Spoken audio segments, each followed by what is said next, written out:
시청자 여러분 안녕하십니까? 네, 오늘 수요일, 내일 목요일까지 보수부책 진행을 하게 된 할 유일한 기자입니다. 이제 오늘 하면 내일 하루 남겨놓은 것 같습니다. 10회 동안 시스템 트레이딩에 대해서 많은 고민도 하고 저 스스로 공부도 많이 했는데요. 첫 시간에 했던 저한테 던졌던 어떤 질문이 생각납니다. 우리나라의 어떤 운용산업의 미래, 과연 밝은가? 운용을 잘하려면 어떻게 해야 될 것인가?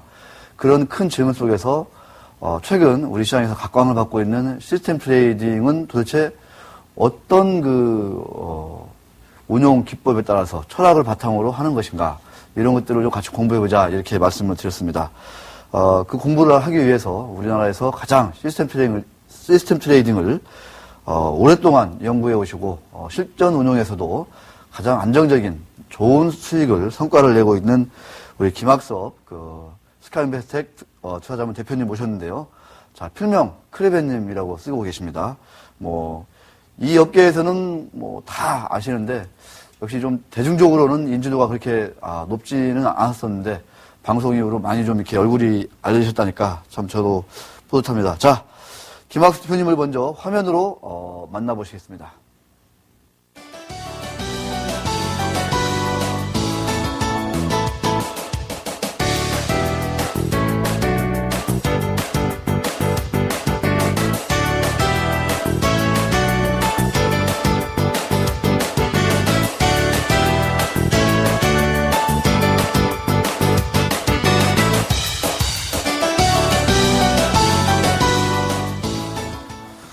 네, 대표님 안녕하십니까? 네, 안녕하십니까? 네, 시청자 여러분께 인사 말씀 부탁드리겠습니다. 요즘 이렇게 지난번 1600대까지 내려갔던 주가가 그나마 좀 많이 이렇게 좀 회복을 해줘갖고 마음은 좀 편한데 사실 또 저희 입장에서 상승장이 오면은 그다지 이렇게 수익이 좀 잘 나는 구간은 아니거든요. 차라리 저희가 조금 덜 먹고 시청자 여러분들 수익 좀 많이 내셨으면 좋겠습니다. 네. 진심일까요? 네. 그런 생각이 들기도 하는데요. 자, 벌써 이제 9번째 강의 하셨으니까 이제 방송이 이런 거다. 좀 이렇게 느낌이 오시죠? 예, 이제 좀 알만하니까 이제 끝나가네요. 네. 그렇게 같더라고요. 저도. 예. 그러니까.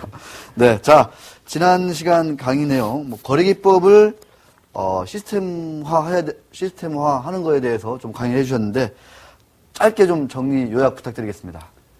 간단하게 얘기하면 시스템 트레이딩은 원칙을 지켜서 하는 거래입니다. 그래서 별다른 어떤 전산화에 대해서 너무 강하게 나는 전산을 모르는데 이럴 필요도 없고 원칙을 지켜서 하시면 되는 거고 수익을 전제로 하긴 하지만은 손실 관리에 좀 주력을 하시고 하나의 로직으로 승부 보지 마셔라.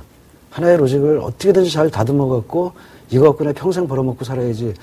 제 경험으로는 답 없다가 정답일 것 같습니다. 그래서 여러 개의 로직을 분산시켜서 다시 합치는 지난번에 사회자님께서 잠깐 말씀하셨듯이 수많은 조금은 다른 그런 아파트들을 많이 만들어서 이제 지휘를 잘하는 게 아마 관건이 될 것 같습니다. 오늘 예를 한 몇 가지를 갖고 설명해 드리도록 하겠습니다. 네, 사실 오늘 9번째 강의를 위해서 그동안 이제 8시간 동안이나 아주 오랜 마라톤 레이스를 한 것 같습니다. 자, 오늘 9번째 시간이 거의 이번 시스템 트레이딩 강의의 어떤 핵심이다, 정점이다라고 말할 수 있겠는데 어떤 내용일지 일단 화면으로 먼저 만나보겠습니다.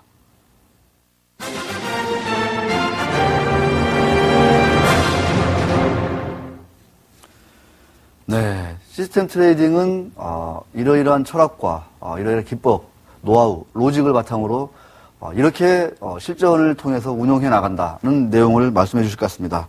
자, 저 또한 아주 호기심이 가는데요. 자, 강의 부탁드리겠습니다.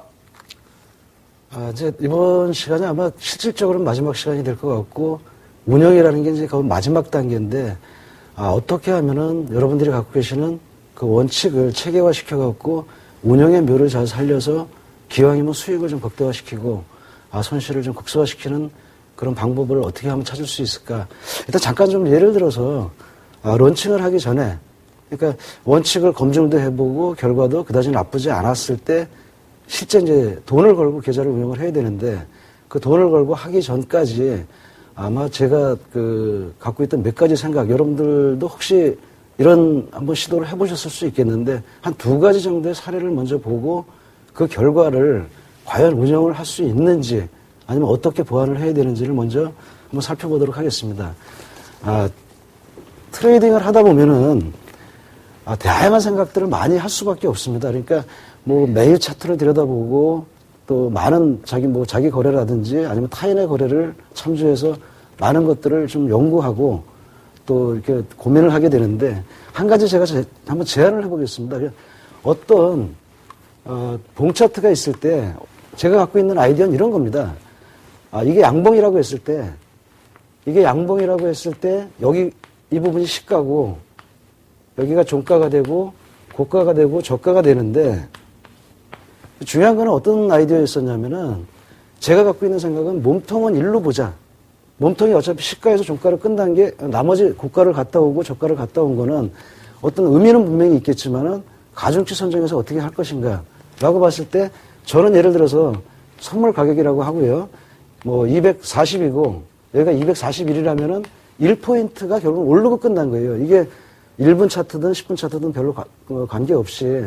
그러면 1포인트가 플러스 된 상태니까 그 몸통이 움직인 부분은 가중치를 1로 두고, 고점까지 갔다 밀린 거는, 갔다가 어쨌든 간에 저항 세력을 만나서 밀리게 됐으니까 그 밀린 부분은, 예를 들어서 이게 0.5포인트를 밀렸다고 하면은, 의미는 있지만 몸통만큼 중요하지는 않다 생각해서, 밀린 거니까 일단 마이너스의 값을 주고 마이너스 0.5 곱하기 비중도 몸통의 절반 정도로 두면은 0.5가 될 겁니다. 자, 저점을 찍고 다시 회복을 해서 시가를 회복해서 올라왔던 이 구간까지가 만약에 1포인트로 움직였다. 그러면 플러스 1로 주고, 저가에서부터 바닥을 다지고 올라왔다고 보니까 긍정적인 요소를 보고 플러스 1로 주고, 마찬가지로 꼬리이기 때문에 비중은 몸통의 한 절반을 두자. 그럼 어떤 수치가 나오거든요. 여기서 나온 수치가 플러스 1, 여기서 나온 수치가 마이너스 0.25, 여기서 나온 수치가 플러스 0.5. 자, 이걸 다 더해보면은 플러스 1, 플러스 0.5, 마이너스 0.25 하면은 플러스 1.25가 될 겁니다. 그래서 이렇게 이제 지나가는 숫자마다 뭐 이런 식이 그 다음 봉에 그려질 수도 있고, 똑같은 방식으로, 봉에 몸통이 없으니까 여기는 이제 0이 될 거고요. 위에 꼬리, 아래 꼬리를 같은 가중치를 두고 계속 더해나가면 뭐가 있지 않을까. 그래서 되게 신선한 아이디어 같고 좀 의미가 있는, 꼬리에 대한 의미도 부여하고, 윗꼬리, 윗꼬리. 그러니까 음봉, 양봉 상관없습니다. 저가를 찍고 어디까지 올라온 저가서부터 시작해갖고 시가나 혹은 종가가 되는 그 꼬리까지의 의미를 플러스로 두고, 긍정적인 의미로 보고, 위에 고가를 찍고 내려온 거는 약간 부정적인 의미를 둬서 마이너스의 값을 두고, 대신에 이 꼬리이기 때문에 몸통에 비해서 한 절반의 가중치를 두면은, 이거 신선하고 참 괜찮은 아이디어가 될 것 같다. 그래서 이거를 한번 가지고 이 숫자를 계속 더해나가는 겁니다. 누적치를 사용해도 좋고, 평균값을 사용해도 좋고. 그래서 누적치를 사용해서 계속 더해나가다가 일정 수치가 넘어가면, 상방으로 보고 매수를 한다든지, 또 마이너스 쪽으로 내려가면은, 하방으로 보고 매도를 한다든지, 또 이동평균선을 써갖고, 이동평균선의 이 값에 단기 이평과 장기 이평에 골든 크로스가 나면 매수, 데드 크로스가 나면 매도를 하는 이런 방식을 취했을 때, 제가 취한 방식은 누적을 쌓아갔던 겁니다. 쭉 누적을 쌓아가면서 그 수치가 일정 부분을 넘었으면, 이건 상승일 수밖에 없겠구나 라고 했을 때 결과가 어땠을까. 처음 아이디어 썼고 하나도 손을 안 댔어요. 손절 아직 안 집어넣고요. 그래서 저도 결과가 궁금했거든요.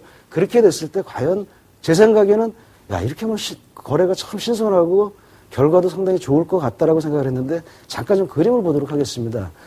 어느 구간에서 저거를 그대로 가미하지, 이렇게 뭐 가공하지 않은 상태에서 돌렸더니 결과가 지금 그림에서 보시게 되는, 잠깐 그림을 보시면은, 지금처럼 보시면 어느 구간에서는 참 쓸만한데, 숫자가 안 보이실 테니까 제가 그냥 단순하게 설명을 좀 잠깐 드릴게요. 승률은 한 30% 정도가 나오고, 그 구간에서 봤을 때 수익도 참 그럴싸하게 괜찮게 보여서, 이건 좀 괜찮을 것 같다. 한 2년, 3년을 한번 돌려보자. 그 다음 차트 결과가 이렇습니다. 3년을 돌려보니까 결국은 어떻게 됐냐면, 결국은 마이너스입니다. 그리고 중간에 여러분들 보시다시피 고점 대비로 밀리는 구간도 어마어마하게 크고, 물론 또 일시적으로 또 회복하는 구간도 생기고, 결과적으로는 어떻게 됐냐 하면은 이거는 못 돌리는 로직입니다. 이거를 손을 댄다는 게 이제 손을 대서 가공을 하고 여러분들이 좀 만지작거리면은 제가 생각하는 지난번에 얘기했던 과체적에 빠질 염려가 높거든요. 일단 이 아이디어가 잘못된 겁니다. 여러 가지 요인이 있겠죠. 물론 가중치를 두는 데서 가중치가 잘못될 수 있습니다. 아니면은 제가 생각했던 꼬리하고 그러니까 고점에서 밀린 부분하고 저점에서 올라온 부분이 실제 거래에서는 큰 의미가 없었을 수도 있는 거고요. 그 다음에 제가 처음 가졌던 그 아이디어가 근본적으로 잘못됐을 수도 있습니다. 여기서 숫자를 갖고 조절을 하면은, 지금, 조금 아까 보셨던 구간 중에, 잠깐만 다시 한번 그림을 좀 비춰주시면은, 그 그림에서, 중간 정도에 보이시는 그 그림에서, 한참 이렇게 수익이 급격하게 올라오는 구간이 있습니다. 저 바닥을 찍고. 만약에 제가 그 구간만 놓고서, 자신을 한다면은, 그래, 내가 떨어지는 구간에서는 안 돌리면 되지 뭐. 또 올라가는 구간에서 내가 귀신같이 알아갖고 저거를 그때부터 가동시키면은 저거 먹고 쉬었다가 또 올라가는 구간에서 또 먹고 하면 되지. 제가 여태까지 지난 시간에도 말씀을 드렸고 가동 자체를 임의적으로 하면은 99%의 자동화는 시스템 트레이딩은 시스템 트레이딩이 아니다라고 말씀드렸던 그 부분 빠지는 거거든요. 이걸 갖고 여러분들이 원칙을 지켜서 수익을 낼 수 있는 방법은 전혀 없습니다. 약간 필수 있거나 혹은 조금 이거보다 개선시킬 수는 있습니다. 자, 또 하나의 한번 예를 들어보도록 하겠습니다. 그래서 지금 갖고 있던 이 아이디어는 근본적으로 제가 봤을 때는 그다지 좋은 아이디어가 아니었던 걸로 판명이 났고 저거를 현실적으로 돌려보지도 못했습니다. 그래서 두 번째로 여러분들 지금부터 말씀드리는 이런 것들은 여러분들도 다 한번 시도해 보셨거나 아니면 생각이 이래서 한번 검증을 못 해봐서 그런데 언젠가 검증을 하면 이건 어마어마한 수익을 낼 거야 라고 생각하고 계시는 아이디어 중에 하나일 겁니다. 그게. 자, 두 번째로 보면은 옵션의 가격을 0.1부터 시작해서 4.0까지를 의미 있는 숫자라고 보고, 그러니까 얼른 계산을 하면은 한 10,000원부터 40만 원대까지요. 그 바깥으로 넘어가면은 40만 원 이상이 되면 사실 거래량이 별로 없기 때문에 의미 없는 행사가가 되는 겁니다. 또 10,000원 밑으로 뭐 한 5,000원, 3,000원, 7,000원짜리 이런 데 보면은 사실 시장의 움직임을 그다지 이렇게 반영하지 못하는 경향이 있어서 일단 이렇게 끊어봤습니다. 한 10,000원짜리부터 40만 원짜리까지의 옵션을, 자, 콜옵션과 풋옵션이 있을 때, 콜옵션이, 만약에 이럴 수는 있어요. 콜옵션은 7종목밖에 없는데, 풋옵션은 한 5개 종목밖에 없을 수 있습니다. 지난번처럼 8월 달에 하락이 왔을 때 같은 경우는 40만 원은 그냥 50만 원짜리가 제일 최하위인 경우도 있었거든요. 그럼 여기 들어오는 의미 있는 숫자는 없었던 겁니다. 그래서 그렇게 본다면은, 평상시 같으면 대충 어느 정도의 가격대가 형성이 됩니다. 만기에 가면 저게 줄어들겠죠. 근데 그 가격대를 지난 시간에 제가 말씀드렸다시피 그 해당되는 가격의 부채를 본 겁니다. 가격의 차를. 그 차를 다 더해서 콜의 합. 그거를 이제 콜의 썸이라고 보고 가격을 다 더한 겁니다. 그 차를. 그 다음에 풋은 풋의 썸이라고 봐갖고 이 두 개의 관계에서 어느 게 더 큰가. 그러니까 어느 쪽으로 더 많이 벌어지고 있는지. 물론 평균값을 써야 이렇게 되겠죠. 종목수가 다르니까. 그렇게 됐을 때는 결과가 어떨까. 이것도 되게 흥미로웠던 좀 아이디어 중에 하나거든요. 그 결과 또 한번 보도록 하겠습니다.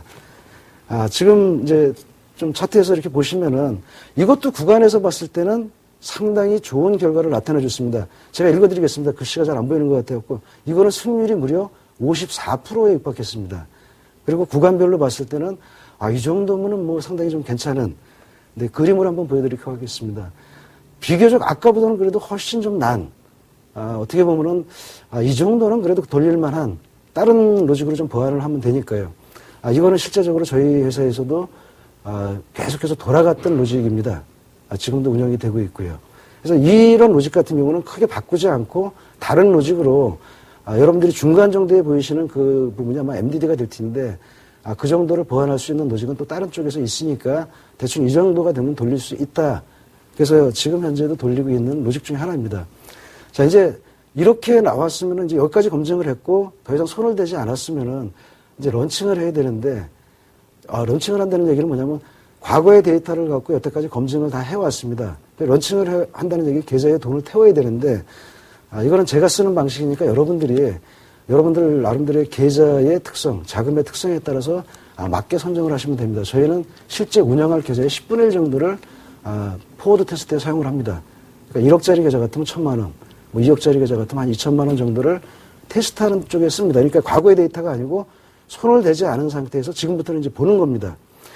그 런칭을 한다는 의미가 어떤 의미를 갖고 있냐면은, 제가, 이거는 이견이 좀 많은 부분입니다. 시스템 트레이딩을 하는 사람들 중에 바로 하는 분도 계십니다. 해서, 과거에 됐고, 이 정도가 됐으면 돌릴만해 하면 바로 돈을 걸고 시작하시는 분도 있는데, 대부분의 경우에는 포워드 테스트를 합니다. 그래서 포워드 테스트를 할 때, 두 가지 의미가 있습니다. 하나는 기술적인 오류를 잡는 겁니다. 제가 뭐 부호를 플러스로 넣어야 될 걸 깜빡하고서 마이너스를 넣으면 전혀 다른 결과로 가게 되거든요. 아까 봤을 때 위에 꼬리는 마이너스, 밑에 꼬리는 플러스 뭐 이렇게 되는 거를 둘 다 꼬리니까 마이너스. 그러니까 생각은 그대로 있었는데 제가 이제 이게 표기를 하면서 잘못한 거예요. 그러니까 전산 쪽으로 얘기를 하면 코딩을 하면서 깜빡 실수를 한 거예요. 아니면 뭐 등호를 갖다가 이렇게 넣어야 될 거를 부등호를 반대로 넣는다든지. 이렇게 되는 게 혹시라도 있을지 없을지를 검증하는 과정입니다. 이상한데? 눈으로 봤을 때 제가 여태까지 생각했던 아이디어라면 지금쯤 매수가 들어가 있어야 되는데 왜 매도가 들어가 있지? 그럼 다시 한번 검토를 해보거든요. 천천히 검토를 해보면 저희는 이런 경우가 많이 있었어요. 뭐 플러스, 마이너스가 부호가 왔다 갔다 부등호가 잘못되어 있다거나 뭐 등호하고 부등호가 같이 있어야 되는데 뭐 등호가 빠져버렸다거나 이럴 때 이런 오류들을 좀 적발해낼 수 있는 그래서 거기다가는 처음부터 이렇게 전체 운영할 계좌를 다 태우지 못하는 겁니다. 두 번째는 뭐냐면 제가 늘 주장을 했던 너무 만지작거리면 과체적화에 빠진다. 그거는 과거의 데이터에는 맞을지 모르지만 앞으로 운영을 했을 때는 어떻게 될지는 아무도 모른다. 그런 뜻에서 본다면은 과체적화 여부를 결정하는 거거든요. 지금까지 시뮬레이션을 해갖고 저희가 만드는 게 이런 형식, 수익률 곡선을 보여줬는데 지금부터 한 달 혹은 두 달 만에 그냥 이상한 모습을 보여준다. 굳이 여기다가 운영할 모든 자금을 태워갖고 저걸 맛보고 나서 끈다는 거는 제가 봤을 때 일단 두 가지 검증을 해야 되는 부분을 안 걸치고 제가 운영할 본 계좌를 다 굴린다는 거는 좀 제 입장에서는 상당히 리스크하다고 봤습니다. 그래서 이 운영 기간은 통상 저희가 2개월 정도를 운영을 하거든요. 그래서 2개월 정도 운영을 했을 때 기술적 오류도 없는 것 같다. 또 한편으로 봤을 때 최적화도 그러니까 이게 어느 정도냐라는 거는 이렇게 그대로 과거의 데이터에서 나왔던 결과하고 똑같이 나와주면 더 좋죠.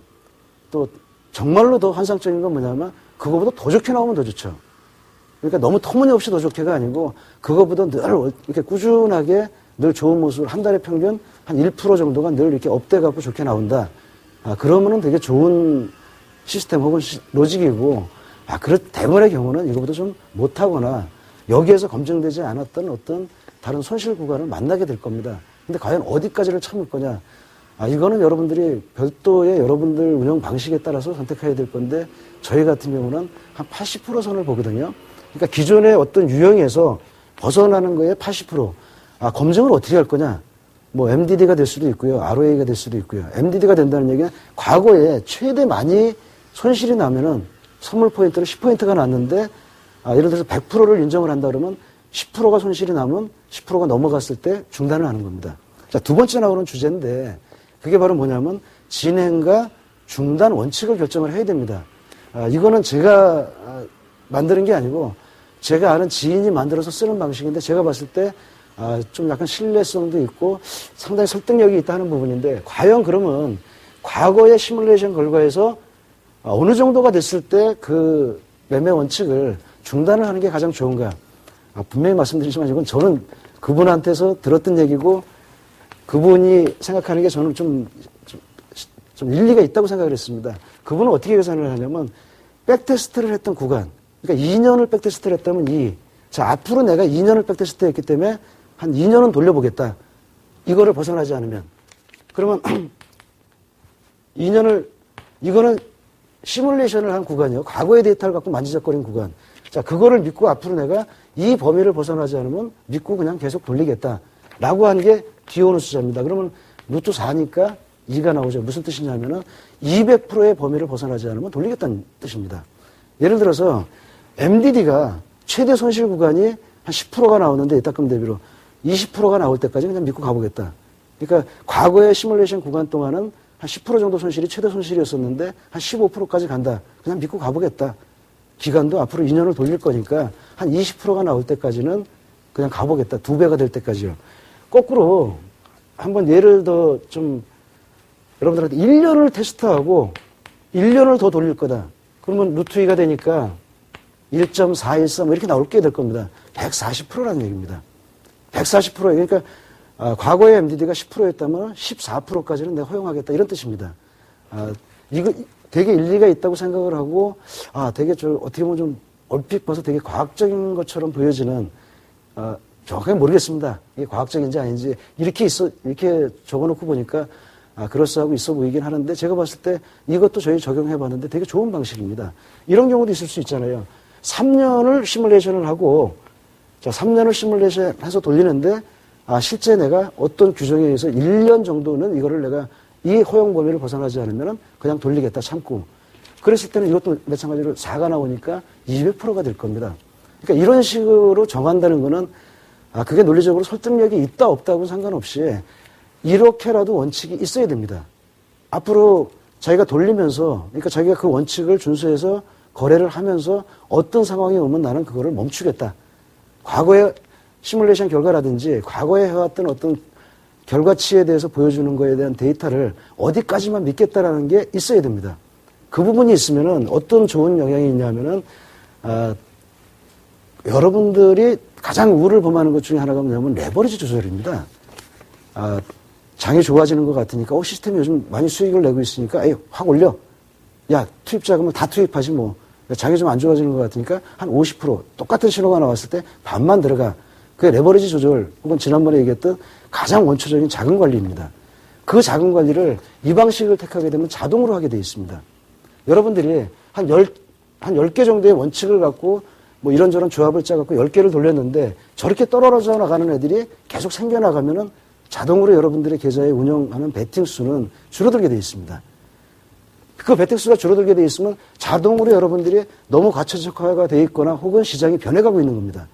그 시장이 변해가고 있는 것에 따라서 자동으로 운영하는 원칙들이 떨어져 나가면 진입하는 개수도 그만큼 줄게 될 겁니다. 그래서 이런 원칙은 갖고 계시는 게 만약에 시장이 너무 호흡이 잘 맞고 수익이 잘 나고 있으면은 얘네들이 떨어져 나갈 이유가 없죠. 거기다가 자금 관리까지 플러스가 되어 있으면 이익난 수익에 대해서 계속 베팅하는 어떤 비율이 여러분들이 정한 그 비율대로 베팅이 점점 늘어나게 될 겁니다. 아니면 기본 로직이 계속 추가가 되든가 플러스 1, 플러스 1. 그래서 이렇게 되든지 아니면은 금액에서 자금 관리를 통해서 여러분들이 베팅 수를 그 신호에 조금씩 더 들어가는 겁니다. 그런 방식을 택해도 좋고 이 방식을 택하게 되면은 별도의 자금 관리를 하지 않더라도 자금 관리가 이미 여기서 시행이 되고 있는 거거든요. 자, 세 번째로 끝없는 피드백을 해라. 이게 무슨 뜻이냐면은 시스템 트레이딩 만들어 놓고 죽을 때까지 써먹을 수 있는 그런 원칙 없습니다. 그래서 시장은 계속 변해갈 거고 앞으로 내년이 어떻게 변해갈지 저도 모릅니다. 또 저희 시스템들이 내년에 얼만큼 살아남아 있을지도 장담 못합니다. 뭐 하다못해 한 2개월 만에라도 다 싹 바꿔버려야 될 상황이 올 수도 있습니다. 지금도 뭐 대한민국 장이 워낙 급격하게 변해가니까 눈으로 봐서는 별로 다르지 않은 장도 없어요. 과거에 어느 때인가 분명히 있었던 장하고 비슷해요. 그런데 또 따지고 보면은 똑같은 장도 하나도 없어요. 뭐가 다르든지 조금씩 달라요. 그런 장들에서 여러분들이 때로는 그 한 0.01, 그러니까 한 틱 차이로다가 들어갈 수도 있고 안 들어갈 수도 있거든요. 근데 결과가 완전히 달라지거든요.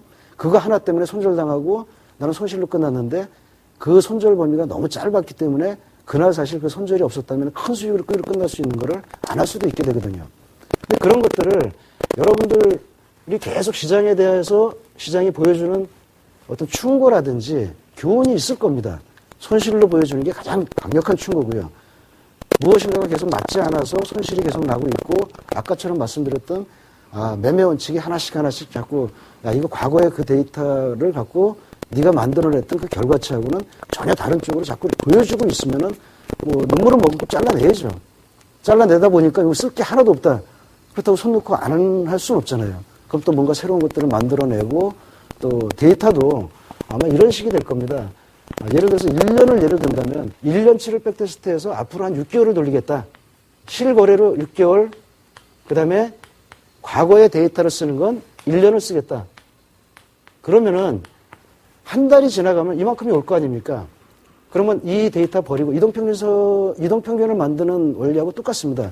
그 한 달을 빼버리고 새로 들어온 데이터 한 달이 있을 거 아닙니까? 자, 여기까지를 끝없이 계속 또, 자, 이렇게 한 달, 1년을 묶어서 봤을 때 뒤에 한 달을 빼고 앞에 한 달을 끼워놓고 나서 보니까 아, 지금 예전에 내가 가졌던 어떤 수치라든지 그런 것들이 조금씩 변해가고 있구나. 아니면 수익을 갖고 추정해 보셔도 괜찮습니다. 여기서 벌었던 거 이런 거 다 잊어버리고, 자, 이건 잊어버리고, 이제 거기서부터 시작했던 한 달을 추가했던 그 12개월을 갖고 수익을 봤을 때는 승률도 분명히 달라집니다. 승률 달라지고, 손익비도 달라지고, 다 조금씩은 바뀔 겁니다. 근데 바뀌는 거를 너무 자주 손대는 게 좋다, 안 좋다, 그거는 철학이니까 여러분들이 갖고 계시는 원칙대로 하시되, 제 생각에는 그렇습니다. 미세하게지만 일정한 거기에 합당한 비중치를 갖고 계속 반영을 해주는 게 오히려 시장의 흐름을 쫓아갈 수 있는 계기가 되지 않을까. 그래서 끝없이 계속 피드백을 해줘야 되는데, 자, 또 중요한, 수없이 등장하는 얘기지만, 그거 분명히 여러분들 원칙이 있어야 됩니다. 피드백을 어떤 단위로 어떻게 하고, 그렇게 상황이 어느 정도 변했을 때는 어떻게 교체를 하겠다는 원칙이 있어야 될 겁니다. 그렇게 한다면 시장이 좀 변해가더라도 일부는 빠르게, 일부는 좀 늦게 쫓아가면서 여러분들이 시장을 아주 외면하지도 않고, 그렇다고 너무 유연하거나 아니면 너무 좀 민감하게 반응하지도 않으면서도 시장을 계속 거래에 반영할 수 있게 될 겁니다. 자, 일단 2부에서 또 못 보여드렸던 두 가지 예시를 한번 하고, 다른 중요한 또 세 가지 마무리를 짓도록 하겠습니다. 네. 이 시스템 트레이딩 얘기, 우리가 지금 9시간째 듣고 있는데요. 그 원칙을 만들고 그 원칙을 지키는 게 상당히 큰 비중을 차지하고 있다. 심지어 원칙을 변경하는 원칙까지도 반드시 만들어야 되고 또 그것을 또 지켜야 된다. 이런 말씀을 강조하시고 계십니다. 자, 다음 챕터에서는 시스템 트레이딩의 어떤 운용에 대해서 이야기를 들어보도록 하겠습니다. 자, 그림으로 잠깐 보시죠.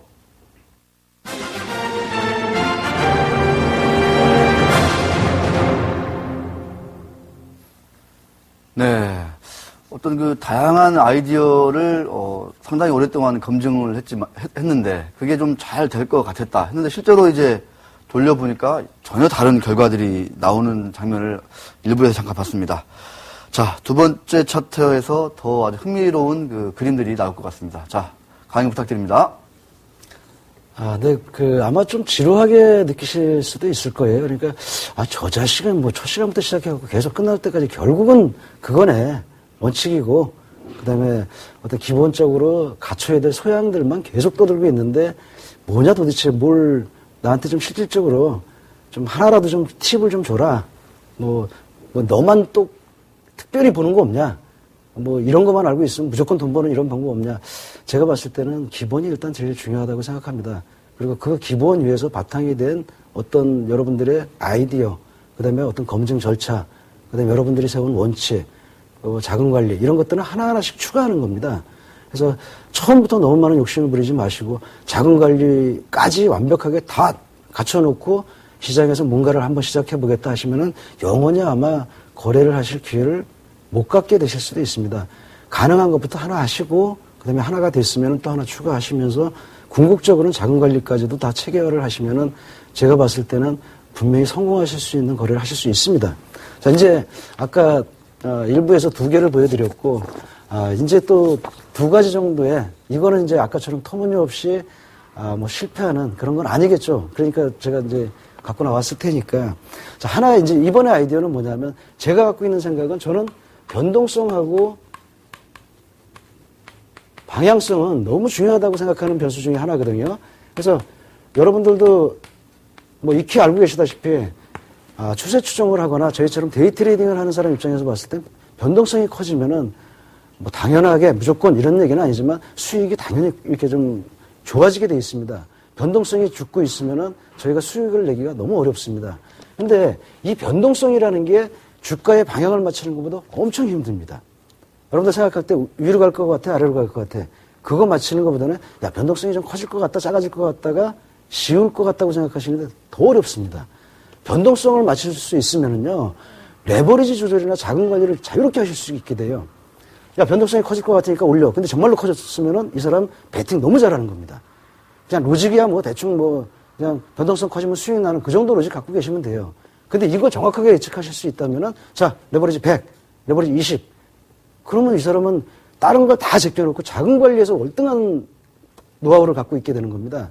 근데 제가 해보니까 주가의 방향을 맞추는 것보다 몇 배 더 어렵습니다. 자, 변동성이라는 건 뭐냐면은 고 마이너스 저가 변동성입니다.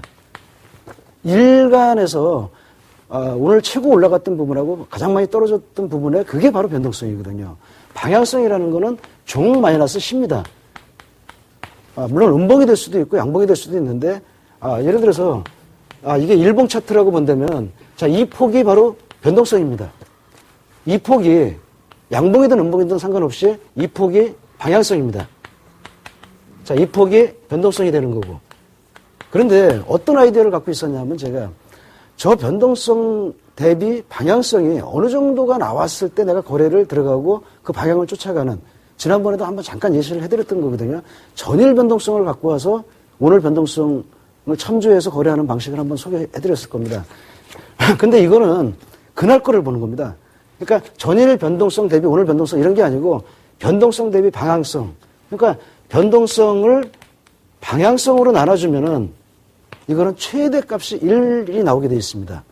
그 다음에 변동성하고 방향성이 만약에 시가 저가에서 뭐 어떻게 흘러갔든 끝날 때 이렇게 끝나게 되면 변동성 방향성이 같아지는 거거든요. 시가 종가나 고가 저가나 같습니다. 그래서 1이라는 값이 나오거든요. 그래서 거래를 할 때 변동성하고 방향성의 값을 갖고 그 변동성 방향성에서 물론 방향성에서 부호가 결정됩니다. 변동성에서는 고마이너스 저는 늘 플러스 값을 갖게 되어 있는 거고 종마이너스 C는 때로는 플러스가 될 수도 있고 마이너스가 될 수도 있습니다. 그러니까 이 수치가 뭐 0.2일 수도 있고 그러니까 0.2라는 얘기는 시가 대비로 많이 흔들었는데 결국은 제자리 갖다 놨다. 이럴 때 이제 0에 가까운 숫자가 나오겠죠. 그 다음에 1에 가까운 숫자가 나오면은 움직인 것만큼 시가하고 종가가 그 변동성을 그대로 반영했다는 장입니다. 그래서 이렇게 됐을 때 어느 수치 이상이 됐을 때 그 부호대로 쫓아 들어가면 어떨까? 그래서 이거는 저희가 아까도 말씀을 드렸다시피 저희가 기간별로 쫓아가기 때문에 일정한 숫자가 정해져 있지가 않습니다. 계속 바뀌어 나가거든요. 1년만 해봤을 때하고 3년 했을 때 다르고 그 다음에 지난 1년 동안에도 한 2개월을 빼고 새로운 2개월을 집어넣으면 또 다른 숫자가 나오게 될 겁니다. 자, 그렇게 하면서 쫓아갔을 때 어떤 결과가 나오는지 한번 그림을 보도록 하겠습니다. 지금 보고 계시는 거는 이것도 또 잘 안 보이니까 일단 어느 구간에서는 늘 왜 그러냐면 제가 지금 보여드리는 이 수치는 뭐냐면 제가 관심을 갖고 한 달 이 정도를 딱 해봤을 때 결과가 괜찮은데 그럼 좋다 3년 한번 해보자 이럴 때 처음 해보는 결과치입니다 이게. 그러니까 당연히 좋을 수밖에 없죠. 왜냐하면 제가 그 구간을 염두에 두고 처음부터 만들었기 때문에 지금 승률이 한 45% 정도 나오고 자 일단 급한 거는 차트니까 차트는 이 정도 차트가 나옵니다. 물론 크게 손대지 않고 그냥 단순하게 아까 말씀드렸던 그 원칙대로 그냥 그대로 거래를 하는 겁니다. 그러면은 아까보다는 일부에서 보셨던 두 개의 차트보다는 훨씬 더 좀 MDD도 작고 모양도 꽤 오랜 기간 동안 상승을 쭉 유지하고 가는 그런 로직입니다. 근데 자 이거하고 좀 이따 하나 더 보여드릴 게 있는데 자 이거는 매수 프로그램입니다. 옵션 매수만 갖고 하는 프로그램입니다. 그러니까 어쩔 수 없이 옵션 매수 프로그램에서는 MDD가 어느 정도 커질 수밖에 없습니다. 근데 옵션 매도에 방향성 매도를 하시게 되면은 이거보다 훨씬 더 깔끔한 로직을 만들 수 있습니다. 일단 제가 설명드리기 전에 먼저 그림을 먼저 보여드리고 한번 하도록 하겠습니다. 결과를 먼저 보시고 저게 저 아이디어에서 나온 거야 하는 걸 먼저 보셨으면 좋겠습니다. 자 다음에 보시게 될 차트가 이게 비슷한 아이디어 그러니까 원칙은 아주 단순하고 간단합니다. 근데 이거는 매매하는 종목이 뭐냐면 옵션 매도입니다. 어떤 방향이 정해졌을 때 그 방향으로 옵션을 매수하는 게 아니고 매도하는 전략입니다. 그래서 지금 같은 이 전략은 사실은 MDD라 그럴 것도 별로 없어요, 구간이. 그냥 이 정도면은 뭐 참고 그냥 하나만 갖고 돌려도 크게 이상이 없을, 이 정도면은 돌릴 수 있지 않겠냐. 근데 여러분들 눈여겨서 한번 잘 보십시오. 지금 여러분들이 보시고 계시는 저 차트는 수익률 차트입니다. 저기 보여지고 있는 안 보이실 테지만 뭔가 이렇게 봉이 있을 텐데, 캔들이 있을 텐데, 그게 뭐냐면은 수익률의 시고저종입니다. 그러니까 진입을 해서 종가로 수익이 나고 끝났으면 양봉이 되는 거고, 손실이 났으면 음봉이 될 거고요. 많이 먹다 뱉어냈으면 위에 꼬리가 생길 거고, 또 많이 손실이 나다가 회복했으면 밑에 꼬리가 일반적인 캔들하고 똑같은데 중요한 거는 주가가 아니고 수익에 관한 겁니다. 거래에 관해서 하나를 캔들로 표시를 한 겁니다. 이거 하고 빨리 지나가겠습니다. 뒤에 가서 이렇게 보시면은 이 앞에 이 차트에서는 아까 것도 잘 안 보였지만 지금은 여기서는 캔들이 보이지 않을 겁니다. 무슨 얘기냐면은 뒤에 가서 나왔던 이 차트는 거래가 많이 줄어든 차트입니다. 그러니까 원래 기본적인 아이디어도 좀 다르긴 하고 또 그 아이디어에 따라서 결과치가 달라질 수는 있겠지만 지금 이거는 거래를 많이 줄인 상태에서 나온 결과입니다. 그래서 이 차트가 이쁘게 나왔던 가장 큰 이유 중에 하나는 일단 아이디어가 한 몫을 했다라고 보고 두 번째는 거래 횟수가 상당히 먼저 보여드렸던 그 두 개의 방식보다는 한 3분의 1 혹은 4분의 1을 많이 줄어드는 상태입니다. 그래서 눈에 얘기하지만 거래를 많이 좀 줄이시는 방법이 거래를 많이 정제시키는 방법이 될 수 있거든요. 자, 그 아이디어가 뭔지부터 보도록 하겠습니다. 참고 삼아 말씀을 드리면은 지금 보고 계시는 거는 가격을 전혀 쓰지 않은 여러분들이 많이 보시고 계시는 호가 잔량을 갖고 만든 겁니다. 그래서 선물의 가격이나 옵션의 가격이 전혀 들어가 있지 않습니다. 호가 잔량을 갖고 거래를 하는 건데 호가 잔량에 마찬가지로 여러분들 잘 아시겠지만 호가 잔량이라는 건 결과가 아닙니다. 의도입니다. 여러분들 호가 잔량을 이렇게 보시고 계시다 보면 매수 호가, 매도 호가 근처에 가장 가까운 것들은 뭐 어차피 살 의사가 좀 강한 걸로 보고 그 밑에 저 바닥에 쭉 깔려 있는 것들, 저 하한가, 상한가에 깔려 있는 것들은 상한가 매도, 하한가 매수는 사실은 그날 거래 뭐 사고가 나서 터져갖고 이렇게 잡아갖고 바로 올라오는 그걸 기다리는 요행이든가 아니면 호가 잔량을 갖고 거래하는 사람들한테 혼동을 주기 위한 수치들입니다. 그래서 호가 잔량이라는 거는 내가 이 가격에 오면 사겠다라는 의도지 시장에서 어떤 거래에 대한 결과치를 반영하는 결과값이 아니거든요. 그러니까 이거는 이 의도는 순식간에 심리적으로 확 냉각이 되면은 다 도망갈 수 있어요. 호가 잔량표가 이렇게 있을 때 여기 이렇게 줄줄이 이 매수 뭐 예를 들어서 500개, 400개 이렇게 매수 대기 물량이 쭉 있었는데 어느 순간에 가격이 막 변해가기 시작해갖고 막 밑으로 떨어지면 여기 있던 애들이 막 다 도망가거든요. 뭐 400개 있었는데 금방 다 없어지고 저 밑에다 대거든가 아니면 도망가서 나와버리는 거거든요. 이 가격 오면 살려고 그랬는데 너무 빨리 와버리니까 겁나서 도망가는 겁니다. 위에도 마찬가지로 여기 있던 잔량이 매도 잔량이겠죠. 이게 도망가는 거는 빨리 빼고서 좀 기다리면 더 많이 올라가서 팔 수 있을 것 같으면 빼버리는 겁니다. 아니면 매도를 먼저 치는 사람 입장에서는 좀 더 유리한 조건에 매도를 들어가겠다. 그럼 빼버리는 건데 어쨌든 많은 분들이 보고 계시는 거래량 관련 지표 중에 호가 잔량이라는 걸 쓴 겁니다. 어떻게 썼냐면은 호가 잔량 이거는 옵션을 매도하는데 선물의 호가 잔량을 갖고 썼습니다. 그래서 호가 잔량이 그날의 호가 잔량이 여러분들이 많이 보시던 매수 그러니까 순매수 규모요. 그러니까 매도 잔량 마이너스 매수 잔량을 했을 때 혹은 매수 잔량 마이너스 매도 잔량을 했을 때 이렇게 보면 마이너스가 나오겠죠. 매수가 크면은 아니면 매수에서 매도를 빼면은 이게 플러스 값이 나온다는 얘기는 매수가 더 강하다는 얘기거든요. 매수에 대한 의지가 더 강하다는 얘기거든요. 근데 이것도 마찬가지로 가격처럼 하루 중에 순매수가 막 올라갔다가 순매수가 마이너스로 갔다 이렇게 올 수 있습니다.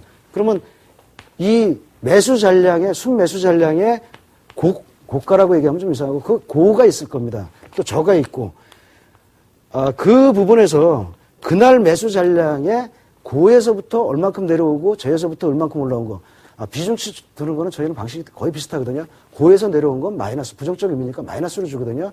저에서 올라온 거는 플러스를 주고, 좀 이따가 차트를 하나 보여드리게 될 텐데, 호가 잔량이나 누적 체결은 가격하고는 약간 다르게 움직입니다.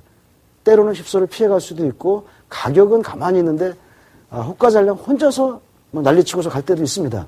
그러니까, 호가 잔량을 이렇게 보시다 보면 여러분들 잘 알고 계시겠지만, 500개를 갖고 1포인트를 올릴 수도 있고 500개를 갖고 0.5포인트도 못 올릴 수도 있습니다. 그러니까 호가 잔량의 절대 수치라는 것은 사실상 그렇게 큰 의미는 두지 않는데 가격을 제거한 상태에서 호가 잔량을 갖고 거래를 하면은 일단 가격만 해서 오는 휩소는 어느 정도는 피해갈 수 있습니다.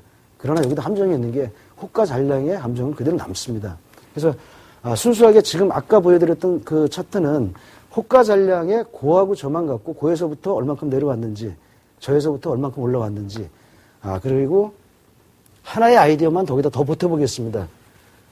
옵션이라는 거는 콜옵션하고 풋옵션이 있을 때 하루 중에 움직임 폭이 이만큼이 있고 자 이거는 콜옵션이고 이건 풋옵션일 때 현재 위치가 여기에 와 있다고 치고 그러면 콜옵션이 하루 종일 움직이는 것 중에 이건 퍼센트이기 때문에 다 비중은 같을 겁니다.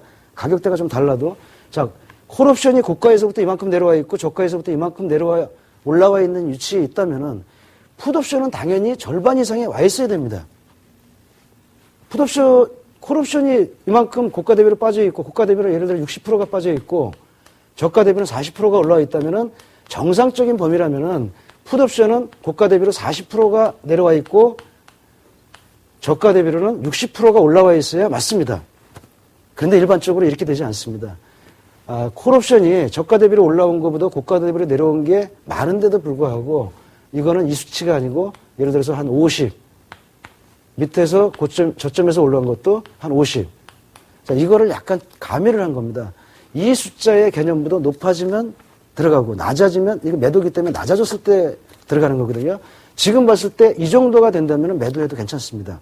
왜냐하면 콜이 빠진 것만큼 풋이 올라주지 않았다는 얘기는 프리미엄이 빠지고 있다는 얘기거든요. 그렇다고 본다면 지금 이 상황에서는 아까 봤던 호가전량에서도 이런 조건이 나와줬고 옵션에서도 보니까 지금 내가 매도를 쳐갖고 크게 손실을 보지는 않을 것 같다. 뭐 방향이 틀렸는데도 불구하고 수익을 내고 싶다 이런 뜻은 아니고요. 이런 정도가 됐으니까 이제 매도를 방향은 저쪽에서 봤으니까요. 호가전량을 갖고 자 이런 식의 장에서는 내가 봤던 그 지표가 콜매도라면 콜매도, 풋매도라면 풋매도 들어가서 큰 낭패는 보지 않을 것 같다. 그래서 하나의 필터로 적용을 한 겁니다. 근데 이런 것들은 저희가 이제 로직을 쓰면서 필터로 많이 쓰는 부분이거든요. 매도장인가 매수장인가를 판단하는 거. 그러니까 예측하는 게 아니고 지금까지 흘러오고 있는 게 지금 매도 위주로 가고 있는지, 그러니까 프리미엄이 빠지는 장인지 올라가는 장인지. 근데 여러분들 이것 자체가 변수가 되기가 좀 힘든 게 뭐냐면은 이것 자체도 휩수가 있습니다. 하루에도 아침에는 그냥 강한 매수장으로 왔다가 점심때쯤 강한 매도장으로 갔다가 다시 끝날 때쯤 강한 매수장으로 흘러가는 하루 중에 프리미엄이 푹 빠졌다가 확 늘어났다 이런 장이 반복되는 경우도 많이 있습니다. 그러니까 어느 하나의 시장에서 이거는 무조건 맞아라는 법칙은 없습니다.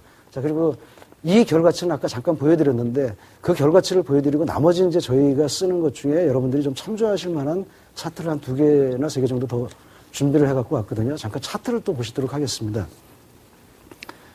자, 지금, 보시게 되는 아까 그 두 가지, 그러니까 호가 전량으로 신호를 보고 옵션에 프리미엄이 빠지고 있는지, 좀 붙고 있는지, 프리미엄이 좀 늘고 있는지를 보고서 그걸 필터를 사용해서 들어가서 매도를 했을 때, 방향성 매도입니다. 나오는 결과를 지금 보고 계십니다. 그래서 이렇게 나오는 결과가 무조건 좋은 건 아니고 이건 현실 지금 돌아가고 있는 로직입니다. 그리고 여태까지 아직은 변동성이 그다지 큰 장을 안 만났기 때문에 뭐 큰 낭패를 보지 않는 2008년도 같으면은 거래할 구간이 별로 없었을 겁니다. 왜냐하면 두 번째 필터에서 걸려버리거든요. 프리미엄이 빠지는 속도보다 반대편 옵션에 프리미엄이 붙는 속도가 빠르니까 아마 그 필터에 걸려서 진행을 못했을 겁니다. 자, 다음 보시게 되는 이거는 뭐냐면 저희가 되게 중요하게 생각하는 어떤 결과치가 나왔을 때 결과치를 잔존일별로 분석을 한 겁니다. 숫자가 작아서 밑에 있는 부분이 만기주라고 보시면 됩니다. 밑에 왼쪽에 보고 계시는 차트가 수익률을 분포도를 그려본 겁니다. 어느 때 가장 수익률을 많이 냈을까? 자, 맨 밑에 있는 긴 막대가 왼쪽에 보시는 긴 막대가 수익이 났던 그 막대입니다. 그 전체 수익 중에 차지하고 있는 비중 혹은 절대 금액이라고 보셔도 괜찮습니다. 다른 어떤 날보다 만기 날 가장 많이 벌었던 로직 혹은 매매 방식이라고 보시면 될 겁니다. 그리고 눈여겨봐도 그 마지막 단계에 한 4개 정도가 바로 만기주거든요. 월, 화, 수, 목인데 전체 벌어들이는 수익의 거의 한 60, 70%를 만기주에다 벌어들이는 로직입니다. 그리고 그 전주에 보면은 밑에서부터 이렇게 올라오시면 5번째 막대가 그 전주 금요일 날입니다. 그러니까 이 로직은 그 잔존일별로 봤을 때 만기 전주 금요일 날은 위험한 로직입니다. 물론 이건 나중에 로직을 이제 개선하고 갈 때 반영하는 건데 여러분들한테 이걸 보여드리는 이유는 뭐냐면은 철저하게 여러분들이 나온 결과를 이런 방식 저런 방식으로 계속 검토를 하셔야 됩니다. 그래서 그렇다고 금요일날 안 돌리느냐 아니고요. 개선을 해서 됐을 때는 저긴 하지만 일단 특징적인 게 나타나는 게 뭐냐면 그 앞에 부분, 그러니까 만기 전주를 제외한 나머지 부분은 수익도 별로 없고 손실도 별로 없습니다. 그러니까 그 전주에서는 그다지 이렇게 수익에 영향을 주지 않는 거래를 하고 있으니까 아니면 거래가 별로 없었던가. 없었기 때문에 손익이라고 나타낼 수도 없을 수도 있는 거고. 그 다음에 오른쪽을 잠깐 보시면은 오른쪽 약간 주황 색깔 혹은 뭐 이렇게 비슷하게 보여지는 그 차트에서 그건 승률입니다. 그날 났던 수익의 승률인데 바깥으로 나가면 승률이 되게 높죠. 그러니까 만기주, 그러니까 아까 그 수익이 많이 났던 구간, 그다음에 그 위에 단계에 있는 그 막대를 지나서 손익하고는 관계없는 구간에서는 승률이 거의 막 100% 이렇게 되잖아요. 그러니까 거의 안 들어갔는데 들어갔으면 무조건 먹었다는 뜻입니다. 이거는 뭐 때문에 여러분들한테 이렇게 저건 뭐할로 저런 분석을 하고 있어. 이게 나중에 계속 그 다음 로직을 만든 거나 이 로직에 자금 운용을 할 때, 자금 관리를 할 때, 자금 관리에 사용하게 되는 나머지 자료들입니다. 통계 자료들입니다. 그래서 저희는 잔존일을 하다 보면은 되게 좀 저희가 생각할 때, 이런 결과치가 나와? 되게 특이하네 라는 게 있어요. 그게 뭐냐면 전체 로직을 갖고 보면은 만기 전주 수익하고 만기 전전주 수익이 늘 큽니다. 이게 저희 전체 로직을 갖고 이게 지금 보고 계시는 로직은 그렇지 않은데, 대부분의 경우의 로직을 보면 만기 전주 수요일 날, 그러니까 잔존일로 따지면 8일이 될 겁니다. 그 다음에 만기 전전주 수요일, 잔존일로 보면 15일이 될 겁니다. 그때 수익이 많이 큰데, 그걸 갖고 한참 동안 연구해 본 적이 있었어요. 왜 거기서 그렇게 수익이 크게 날까? 대부분의 방향성을 할 때 그때 옵션의 프리미엄이 많이 붙는 날입니다. 여러분들도 한번 눈여겨서 한번 보십시오. 잔존일 8일하고 15일은 옵션 매수에서 수익 내기가 상당히 좋습니다. 원인은 저는 나름대로 이렇게 분석을 해봤는데 정확한 건 아니고 그때는 매도가 환매를 하는 구간에 들어오게 됩니다. 그러니까 매도했던 물량을 그때 다시 다 정산하고 나가는 구간이기 때문에 예를 들어서 한 80만 원, 100만 원에 팔아놨던 옵션을 한 10만 원이나 뭐 5만 원에 걷어들이는 구간이거든요. 그러니까 10만 원이면 이미 벌써 많이 먹었어요. 그 상태에서 20만 원 좀 더 비싸게 내가 매수를 하고 들어온다 하더라도 이미 100만 원에 팔아놨으면 20만 원에 내가 다시 사더라도 80만 원이 남지 않습니까? 그렇게 본다면은 뭐 그 사람들 어차피 이익 남고 파는 거에서는 조금 더 내가 쓰겠다. 근데 여러분들은 그걸 좀 이렇게 참 눈여겨보시다가 걷어먹을 게 꽤 많이 있는 구간입니다. 잔존일 8일하고 15일은 좀 기억을 하십시오. 자, 하나의 차트를 더 보여드리도록 하겠습니다. 시간이 좀 부족한데 얼른 보여드리도록 하겠습니다.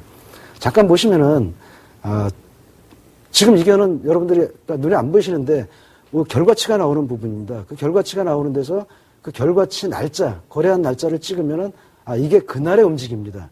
지금 눈에 보이시지 않으실 텐데 녹색깔이 약간 화살표가 하나 중간에 있어요. 잘 안 보이셔서 크게 그려갖고 올 거를 어디서 들어가고 어디서 나왔다는 게 눈에 보이거든요. 이거는 왜 이걸 저희가 사용을 하냐면요. 이렇게 하게 되면은 어느 구간에서 내가 원했던 구간에서 들어갔는지 나왔는지를 알 수 있게 될 겁니다. 그래서 이거는 나중에 피드백을 하기 위해서 저희들이 하는 겁니다. 그래서 어느 날짜를 한 3년을 돌려봤는데 3년 중에 지금 보고 계시는 건 2008년도 11월 6일 날 거를 보고 계시는 겁니다. 그때 거래를 내가 어떻게 했길래 저렇게 수익이 났고 어떻게 했길래 손실이 났는지 검토를 하기 위해서 만들어 놓은 거니까 여러분들도 나중에 하나하나를 계속 피드백하는 그 습관은 기르시는 게 좋을 것 같습니다. 자, 오늘까지 시스템 트레이딩을 대충 어떻게 만들고 어떻게 운영을 하는 게 좋은지 많이 미흡하고 아직도 여러분들한테 전해드리고 싶은 말이 너무 많은데 이제 내일 하루밖에 안 남았습니다. 네. 유자님도 저런 그 절차를 거쳐서 우리 크레베님의 네. 시스템이 완성이 되는군요. 네. 네. 다시 보기 같은 거를 한 몇 번 해보면 뭔가 네. 좋은 그 아이디어나 그런 그 교훈을 얻을 수 있을 것 같습니다. 기회가 된다면 아마도 실무적인, 이제 제가 지금까지 한 8번, 9번에 네. 걸쳐서 거의 정신무장만 다 시켜놨는데, 정작 이렇게 좀 실무적인 부분에서 많이 못 보여드려서, 언제 한번 기회가 되면 여러분들한테 이제 실무 부분만 갖고 실전 사례를 그런 기회가 있었으면 좋겠습니다. 네.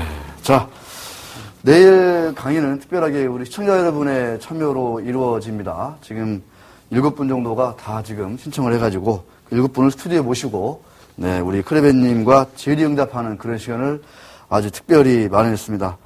대표님, 네. 저도 너무너무 아쉽습니다, 정말. 그러게 내일이 말입니다. 마지막이네요. 저는 시청자분들한테 너무 죄송스러운 게 너무 준비를 좀 철저히 하고 여러분들이 정말로 엑기스만 딱 얻어가실 수 있게 좀 해줄 수 있었어야 되는데 너무 많이 좀 부족해서 죄송스럽게 생각합니다. 자, 유종의 미를 내일 한번 거둬둘 수 있도록 마지막까지 최선을 다하겠다는 우리 크레벤님의 말씀이었습니다. 자, 오늘 수고하셨습니다. 예, 고생하셨습니다. 네, 고맙습니다. 내일 시간 많이 부탁드리겠습니다.